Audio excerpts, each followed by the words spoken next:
Hello, I am Susan Alamo, and I'm going to be here this half hour speaking out, and I have guests, and they're going to be speaking out too. So would you stay right here with us? And now, would you listen to the Alamo sisters singing, "Love Lifted Me"?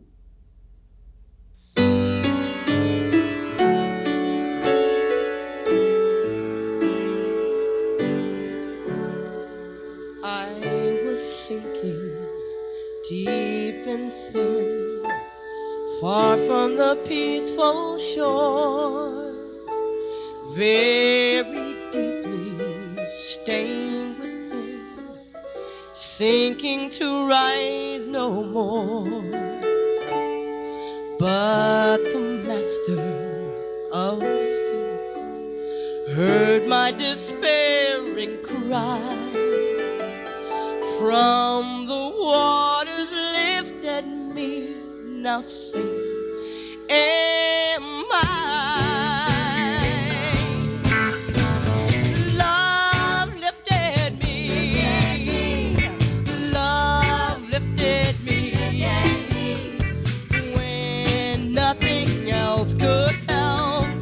Love lifted me, love lifted me.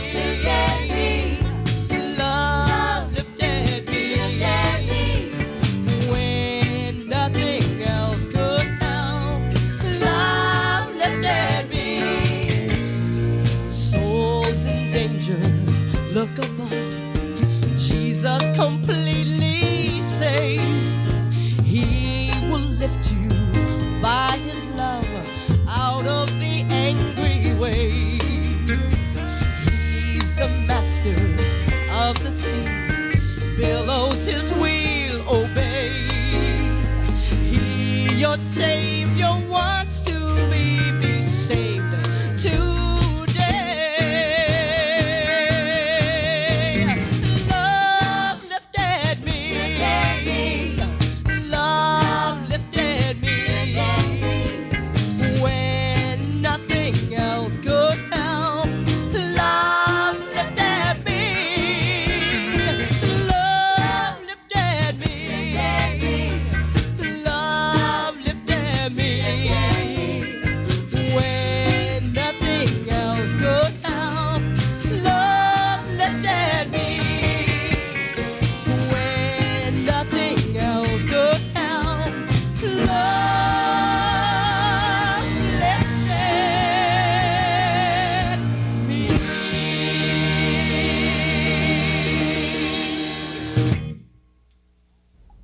My guests are Bob Streit, Angelo Bennetti, and Oscar Lerma.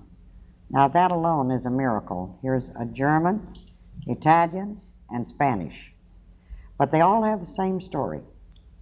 You'll find that every one of them tell exactly the same story. They were blind, but now they see. And that's what it's all about. That's what we're here for, is to share with you in what these lives were and what Jesus Christ has done with them now. And we'll start with Bob Streit from New York City. Bob, tell us how you happened to be at the Tony and Susan Alamo Christian Foundation. Okay. I was born and raised in New York City, and I went to 9 years of parochial school.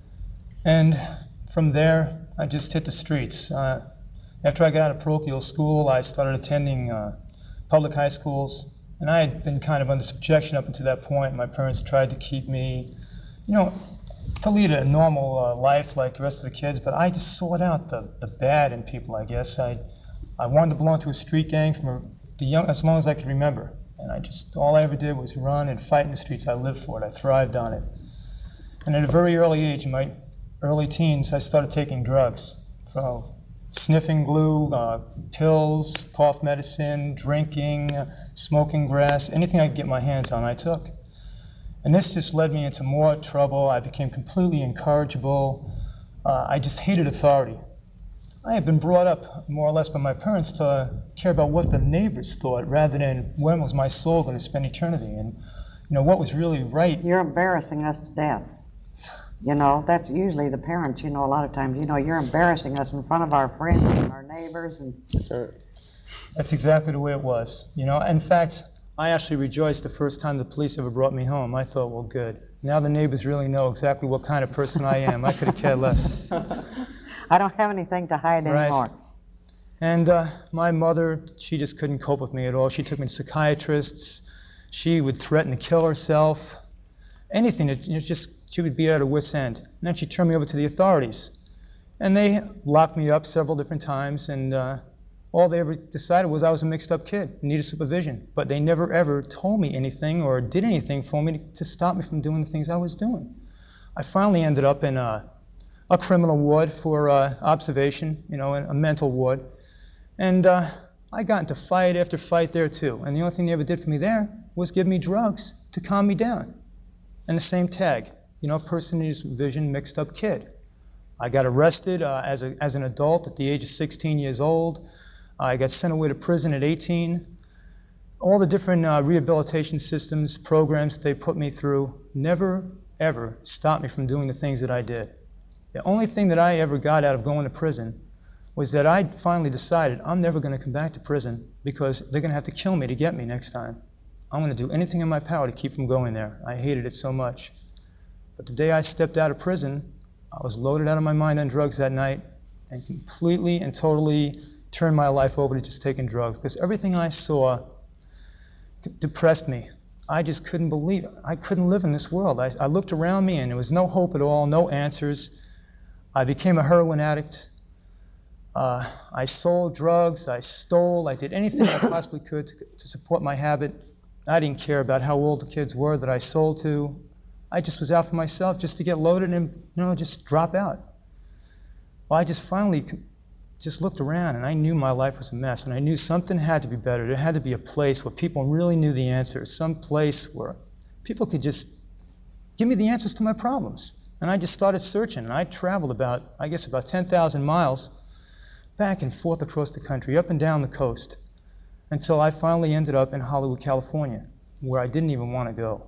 A couple friends of mine told me, let's go down there. I completely fought against it. Next thing I know, I'm in Hollywood, California. I'm on Sunset Strip, and I'm confronted by people from Tony and Susan Alamo Christian Foundation.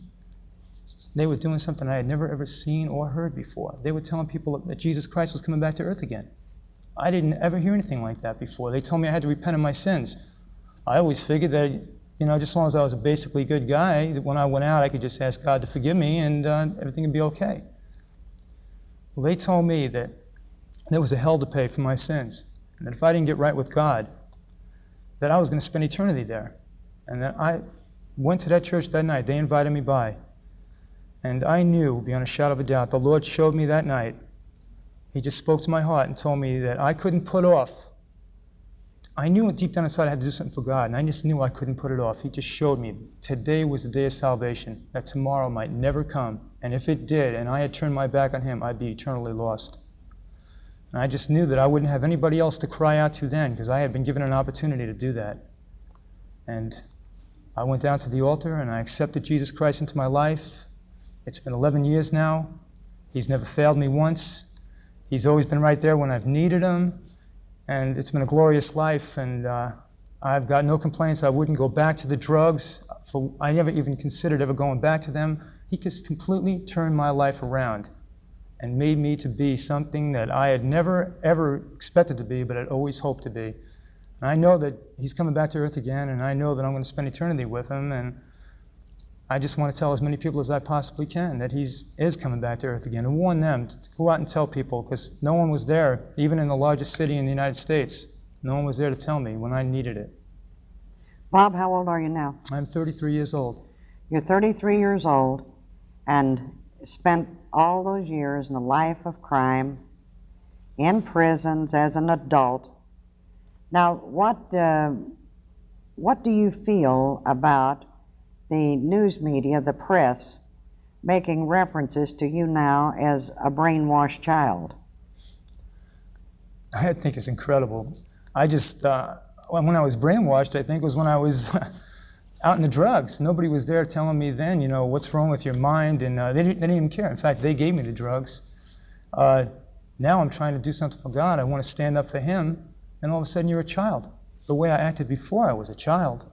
You know, it's been 12 years now, and since I was released from prison as an adult, the press never ever tells anything like that, though. They never say anything They didn't about say that. a child was released from prison No, not today? at all. Not at all. An adult at the age of 16 years old. When you was out in the streets mugging people and beating Right. them up and robbing them, and you would probably would as soon have killed them as look at them. Wouldn't have made any difference, you know, if it had to be that way, it had to be That's the that way. truth. Did anybody ever ask you if you was getting paid for what you was doing? I don't believe they ever cared. Isn't it amazing that after going through all of that, and now you're made reference to as a child, and that you don't know how to make up your own mind? It's incredible, isn't it? Yes, ma'am. I'm just thankful that we're able now, you know, through this show to show people that we're not really the childs the newspapers would like them to believe. Yeah. I think when they get a good look at you, they won't think you're little children. And Angelo Bennetti, from New York also, Italian.